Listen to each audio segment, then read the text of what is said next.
हरि ओम। स्वस्ति श्री गणेशाय नमः। स्वस्ति श्री राधा कृष्ण चरण कमलेभ्यो नमः। स्वस्ति श्री गुरु चरण कमलेभ्यो नमः। स्वस्ति श्री मातृपितृ चरण कमलेभ्यो नमः। लंबोदरं परम सुंदरमेकदंतं रक्तांबरं त्रिनयनं परमं पवित्रम् उद्यद्दिवाकर करो ज्वलकायकान्तं विघ्नेश्वरं सकल विघ्नहरं नमामि।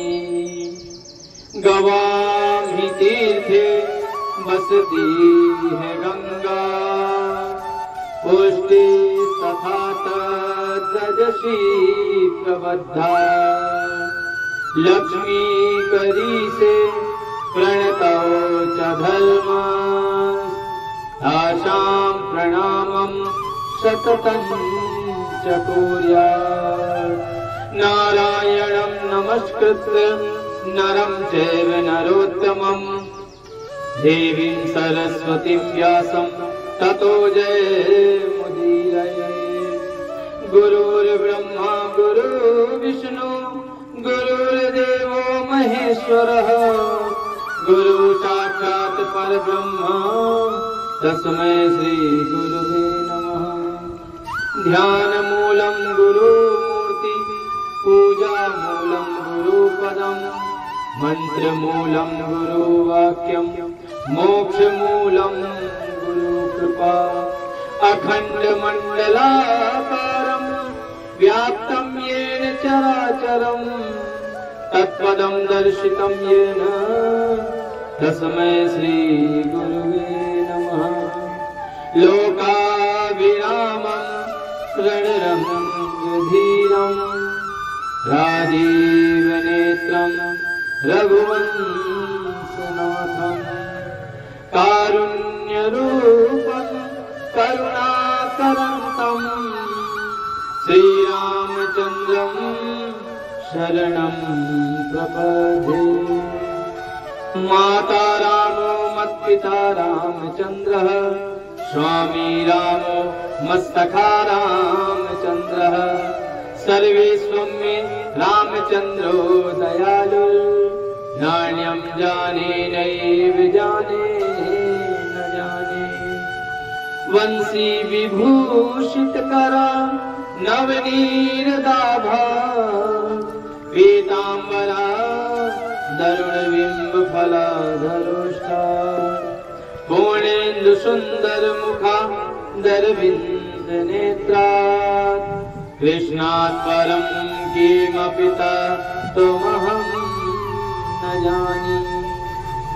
जय जय श्री राधा रमण जय जय नवल किशोर जय गोपी चित चोर प्रभु जय जय माखन चोर। श्री राधे मेरी स्वामिनी मैं राधे जी को दास जन्म जन्म मोहि दीजियो अपने चरणन में वास। श्री राधे मेरी माँ तू है और पिता मेरे घनश्याम इन दोनों के चरणन में मेरा बारंबार प्रणाम। मेरो मन मानिक गिरवी धरो श्री गिरधर के पास प्रेम व्याजी तेनो बढ़ो अब नहीं छूटन की आस। शिव समान दाता नहीं विपत्ति निवारणिहार लज्जा सबकी राखियो तुम नंदी पे सवार। आइए हनुमंत विराजिए मैं कथा कहूँ मति अनुसार। प्रेम सहित गादी धरो विराजो पवन बुद्धिहीन तनु जान के सुमिरो पवन कुमार। बल बुद्धि विद्या देहु मोहि हरहु कलेश विकार। परंपरा अकारण करुणावरुणालय भक्तवांछा कलिंदित विनिंदित पीतांबरधारी पुराण पुरुषोत्तम श्री राघव जी के चरणों में इस दास का प्रणाम। परम आराध्य जगत की जननी माता जानकी सीता जी के लिए चरणों में इस दास का प्रणाम। मेरे गोविंद के चरणों में इस दास का प्रणाम। परम आराध्य लाडली वृषभानुनंदिनी राधा रानी जी के चरणों में इस दास का प्रणाम। भूत भावन भोलेनाथ जी के चरणों में इस दास का प्रणाम। कथा के परम रसिक हनुमंत लाल जी के चरणों में इस दास का प्रणाम। मेरे सतगुरुदेव जी के चरणों में इस दास का प्रणाम। कथा के सभी अनुरागी सज्जनों को राधे राधे। विगत कई दिनों से हम आपको पुरुषोत्तम मास महत्व की कथा श्रवण करा रहे हैं, जिसमें कल हमने भगवान के पुरुषोत्तम मास के व्रत की विधि का वर्णन किया। अब आज हम आपको 26वें अध्याय की कथा श्रवण कराएंगे। कथा जब भी सुनिए तो मन लगाकर विधि से सुनिए, जिससे आपका कल्याण हो। पूजा पाठ भी करिए तो विधि विधान से कीजिए, तो आपका कल्याण संभव हो जाएगा। आइए अब हम कथा में प्रवेश करते हैं। अथ षड्विंशो अध्यायः।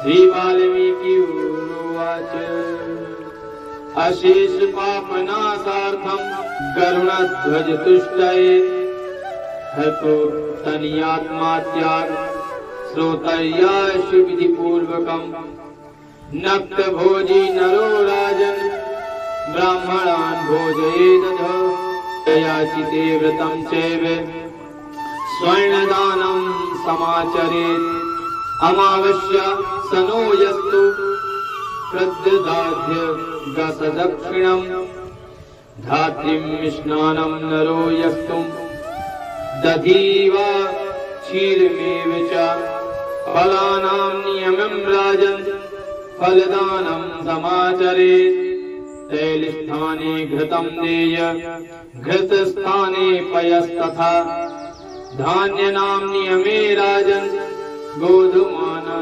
तलिताण्डुलान् भूमे च सैने राजन् प्रतुलीं सपरीक्षितां सुखदां चात्मनो नन्नस्य हन्तरात्मी प्रियोजनः पत्रभोजी नरो यस्तु भोजनं घृतशर्करम्। वाल्मीकि जी कहते हैं कि अब उद्यापन के पीछे व्रत के नियम का त्याग मैं तुमसे कहता हूँ। संपूर्ण पापों के नाश के लिए गरुड़ भगवान की प्रसन्नता के लिए धारण किए हुए व्रत नियम का विधि पूर्वक त्याग कहते हैं। हे राजन, नक्त व्रत करने वाला मनुष्य समाप्ति में ब्राह्मणों को भोजन करावे और बिना मांगे जो कुछ मिल जाए उसको खाकर रहने में स्वर्ण दान करे। अमावस्या में भोजन का नियम पालन करने वाला दक्षिणा के साथ गोदान देवे। हे राजन, जो आंवला जल से स्नान करता है वह दही अथवा दूध का दान करे। हे राजन, फलों का नियम किया है तो फलों का दान करे। तेल का नियम किया है अर्थात तेल छोड़ा है तो समाप्ति में घृत दान करे और घृत का नियम किया है तो दूध का दान करे। हे राजन, धान्यों के नियम में गेहूं और काली चावल का दान करे। यदि पृथ्वी में शयन का नियम किया है तो रुई भरे हुए गद्दे और चांदनी के सहित अपने सुख को देने वाली तकिया आदि का रखकर सैया दान अवश्य करे। वह मनुष्य भगवान को अत्यंत प्रिय हो जाता है। जो मनुष्य पत्र में भोजन करता है वह ब्राह्मणों को भोजन करावे, घृत चीनी का दान करे, मौन व्रत में सुवर्ण के सहित घंटा और तिलों का दान करे, सपत्नीक ब्राह्मण को घृत युक्त पदार्थ का भोजन करावे।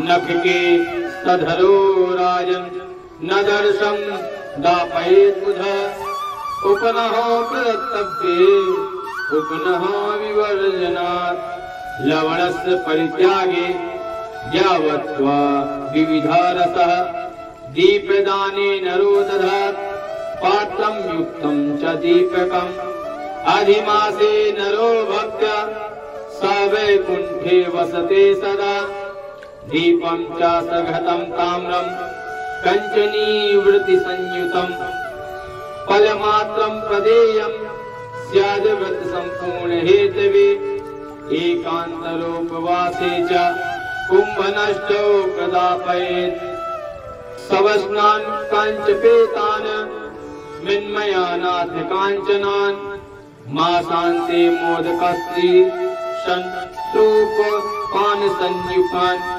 अण्डवांश प्रदाभ्यो धरयस्तु धुरीचमः सर्वेषामल्पलाभे च यतोक्त कर्मं विना ऋजुवाक्यं स्मृतं राजन् सम्पूर्ण व्रत सिद्धरम् एकान्नरो मलमासं निषेवते। हे राजन, नख तथा केशों को धारण करने वाला बुद्धिमान व्यक्ति दर्पण का दान करे। जूता का परित्याग किया है तो जूता का दान करे। लवण के त्याग से अनेक प्रकार के रसों का दान अवश्य करना चाहिए। दीप त्यागी किया है तो पात्र सहित दीपक का दान करे। जो मनुष्य अधिक मास में भक्ति से नियमों का पालन करता है वह सर्वदा वैकुंठ में निवास करता है। हे राजन, तांबे के पात्र में घृत और सुवर्ण की बत्ती रखकर दीप दान करना चाहिए। व्रत की पूर्ति के लिए फल मात्र का ही दान देवे। एकांत में वास करने वाला 8 घटों का दान करे। वे घट सुवर्ण के सहित हो या मिट्टी के, उनको वस्त्र और सुवर्ण के टुकड़ों के सहित देवे। और मास के अंत में छाता जूता के साथ 30 मोदक का दान करना चाहिए। हे राजन, और भाट होने में समर्थ बैल का दान करे। इन वस्तुओं के न मिलने पर अथवा यथोक्त करने में असमर्थ होने पर संपूर्ण व्रतों की सिद्धि को देने वाला ब्राह्मणों का वचन कहा गया है। अर्थात ब्राह्मण से सुफल के मिलने पर व्रत पूर्ण हो जाता है।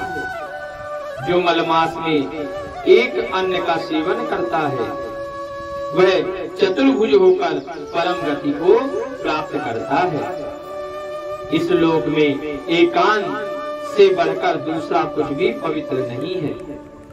एकान्न मुनियः सिद्ध्यः परम निर्वाण मागतः अधिमासे नरो नक्तम् यो भुक्ते स नराधिपः सर्वं कामनावाप्नोति नरो नैवात्र संशयः पूर्वेहं भुञ्जते देवा मध्याहे मुनियस्तथा अपाञ्जे पितृगणः स्वात्मा दार्स्तु चतुर्थकः सर्वे वेला मतिक्रम्य यस्तु भुक्ते नराधिप ब्रह्म हत्याधिपापीनि नासं यान्ति जनाधिप नक्त भोजी महीपाल सर्व पुण्याधिको भवेत् दिने दिने अश्वमेघस्य फलं नाप्नोति मानवः तस्मिन् विजर्तये मेषां मधिमासे हरिप्रिये सर्वास्तु मुञ्चते पापः द्विज विष्णुलोक सगच्छति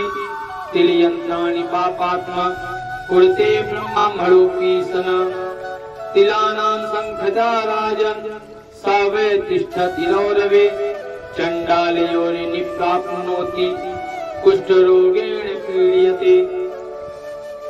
हे राजन, एक अन्न के सेवन से मुनि लोग सिद्ध होकर परम मोक्ष को प्राप्त हो गए हैं। अधिक मास में जो मनुष्य रात्रि में भोजन करता है वह राजा होता है, अर्थात उस मनुष्य को एक समय जो भोजन करता है वह राजा के समान उसका भाग्य उदय होता है। वह मनुष्य संपूर्ण कामनाओं को प्राप्त करता है, इसमें जरा भी संदेह नहीं है। देवता लोग दिन के पूर्वाह्न भोजन करते हैं और मुनि लोग मध्याह्न में भोजन करते हैं। अपराह्न में पितृगण भोजन करते हैं, इसलिए अपने लिए भोजन का समय चतुर्थ पहर कहा गया है। हे नराधमी, जो सब वेला को अतिक्रमण कर चतुर्थ पहर में भोजन करता है उसके ब्रह्म हत्यादि पाप सब तप्त हो जाते हैं। हे महिपाल, रात्रि में भोजन करने वाला समस्त पुण्यों से अधिक पुण्य का भागी होता है और वह मनुष्य प्रतिदिन अश्वमेघ यज्ञ के करने का फल प्राप्त करता है। हे राजन, भगवान के प्रिय पुरुषोत्तम मास में उड़द का त्याग करें। वह उड़द छोड़ने वाला समस्त पापों से मुक्त होकर विष्णु लोक हो जाता है। जो पापी ब्राह्मण होकर यंत्र में तिल पेरता है, हे राजन, वह ब्राह्मण तिल की संख्या के अनुसार उतने वर्ष रौरव नरक में वास करता है और फिर चंडाल की योनि को प्राप्त करता है और उसके भी अधिक कुष्ठ रोग से पीड़ित होता है। जो मनुष्य शुक्ल और कृष्ण पक्ष की एकादशी तिथि में उपवास करता है वह मनुष्य चतुर्भुज होकर गरुड़ पर बैठकर वैकुंठ लोक को जाता है। हे राजन, और वहाँ देवताओं से पूजित तथा अप्सराओं द्वारा सेवित होता है। एकादशी का व्रत करने वाला दसवीं और द्वादशी के दिन भोजन करे। जो मनुष्य देव विष्णु भगवान के प्रीत्यर्थ व्रत करता है वह मनुष्य स्वर्ग को प्राप्त करता है। एकादशी और के दिन व्रत रहना चाहिए और दसवीं के में एक समय भोजन अर्थात शाम के समय से ही भोजन का त्याग कर देना चाहिए, तब एकादशी का व्रत रहे और द्वादशी में व्रत का पारण करे। एकादशी के व्रत का रहने का नियम भी है। जिस तिथि में दसवीं का स्पर्श हो उस एकादशी पे व्रत को नहीं करना चाहिए। जिस एकादशी में द्वादशी का स्पर्श हो रहा हो वह अत्यंत शुभ एकादशी मानी गई है। दसवीं युक्त एकादशी रहने से मनुष्य के कुल का नाश हो जाता है, ऐसा शास्त्रों में कहा है। संत लोग तो यहाँ तक कहते हैं कि धृतराष्ट्र ने सदैव दसवीं युक्त एकादशी का व्रत किया, इसके लिए उसके 100 पुत्र मारे गए। इसलिए सदैव दसवीं युक्त एकादशी का त्याग करके द्वादशी युक्त एकादशी में व्रत करना चाहिए और त्रयोदशी लगने से पहले व्रत का पारण कर लेना चाहिए। ऐसा करने से मनुष्य को भगवान के गोलोक की प्राप्ति होती है। हे राजन, जो मनुष्य देव विष्णु भगवान के प्रीत्यर्थ इस व्रत को करता है वह मनुष्य स्वर्ग को प्राप्त करता है। हे राजन, सर्वदा भक्ति में कुशा को मुट्ठी में धारण करे, कुश मुट्ठी का त्याग ना करे। जो मनुष्य कुशा से मल मूत्र कफ रुधिर को साफ करता है वह विष्ठा के कृमि योनि में जाकर सदैव वास करता है। हे राजन, कुशा अत्यंत पवित्र कहे गए हैं। बिना कुशा की क्रिया व्यर्थ कही गई है, क्योंकि कुशा के मूल भाग में ब्रह्मा, कुशा के मध्य में भगवान जनार्दन और कुशा के अग्रभाग में देवाधिदेव महादेव वास करते हैं। इसलिए कुसा से मार्जन करें। शूद्र जमीन से कुसा को ना उखाड़े और कपिला गौ का दूध ना पिए।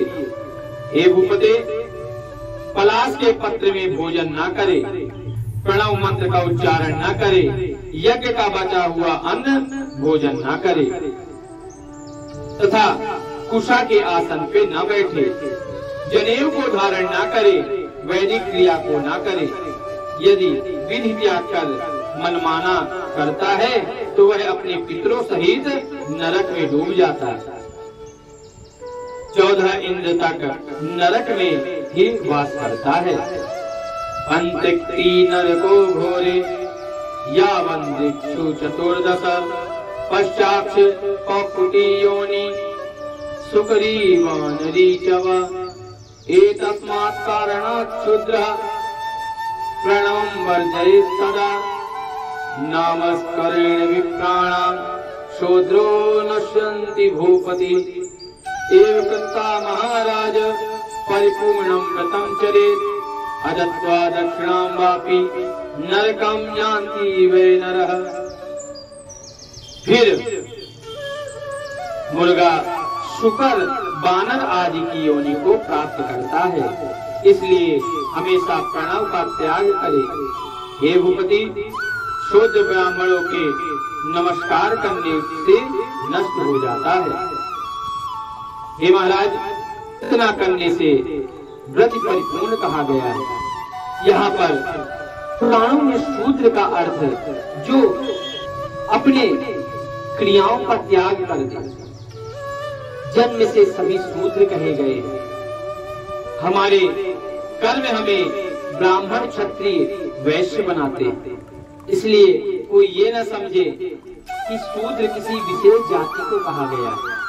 यदि ब्राह्मण अपने ब्राह्मणत्व का आचरण नहीं करता तो वो भी शूद्र है। क्षत्रिय अपने क्षत्रित्व का पालन नहीं करता तो वो भी शूद्र है। वैश्य यदि अपने कर्मों का पालन नहीं करता तो वो भी शूद्र है। और इतर जन यदि अपने कर्मों का पालन नहीं करते तो वो भी शूद्र है। कोई व्यक्ति यदि इतर जन होकर उत्तम कार्य करता है तो वो भी ब्राह्मण क्षत्रिय वैश्य की श्रेणी में आ सकता है। हम अपने कर्मों के अनुसार ही ब्राह्मण क्षत्रिय वैश्य और शूद्र बनते हैं। इसलिए शास्त्रों में ऐसा कहीं नहीं लिखा है कि शूद्र एक विशेष जाति है। हम सब भारतीय हैं, हम सब हिंदू हैं, हम सब सनातनी हैं। केवल कर्मों के कारण हम 4 वर्णों में बटे हुए हैं। इसलिए सबको भगवान की सेवा करनी चाहिए और अपने आप को कोई शूद्र न समझे। अपने कर्मों के अनुसार मनुष्य ब्राह्मण बन सकता है, क्षत्रिय बन सकता है, वैश्य बन सकता है। ये जो कुरीतियां फैलाई गई है कि ब्राह्मणों ने शूद्रों को मंदिर में प्रवेश नहीं करने दिया, क्षत्रियों ने शूद्रों का शोषण किया, वैश्यों ने शूद्रों का शोषण किया, इतर जनों ने शूद्रों का शोषण किया, ये सब अपने मन से बनाई हुई मनगढ़ंत कहानियां हैं।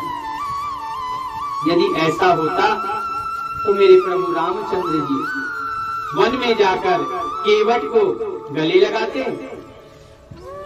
वाल्मीकि जी इतने बड़े संत बन जाते। रैदास जी, कबीरदास जी, सबको हमारे सनातन धर्म में संत कहा गया है। सनातन धर्म तो इतना विशाल है कि इसमें कोई भेदभाव नहीं है। हाँ, कर्म का जरूर इसमें प्रधानता दी गई है। जैसा कर्म करेंगे वैसे हमारी छवि होगी। इसलिए सब भारतीय हैं, सबको एकजुट होकर रहना चाहिए। किसी के मन में किसी के प्रति दोष ना हो, किसी को किसी से बैर ना हो, सब भगवान के भक्त हो, सब भगवान की सेवा करें। यही हमारा सनातन धर्म कहता है। यहाँ पर वाल्मीकि जी कहते हैं कि हे राजन, इस व्रत को जो नियम से करता है उसे भगवान का वैकुंठ प्राप्त होता है। हे महाराज, इस प्रकार नियम पूर्वक व्रत करना चाहिए और व्रत में ब्राह्मण को दक्षिणा देना चाहिए। ब्राह्मण से पूजन कराएं, भगवान की पूजा करें। यदि मनुष्य ऐसा ना करे तो वह मनुष्य नरक का भागी होता है। व्रत में विघ्न होने में अंधा और कोढ़ी होता है। हे भूप, मनुष्यों में श्रेष्ठ मनुष्य पृथ्वी के देवता ब्राह्मणों के वचन से स्वर्ग को जाते हैं। हे भूप, इसलिए कल्याण को चाहने वाला विद्वान मनुष्य उन ब्राह्मणों के वचनों का उल्लंघन न करे।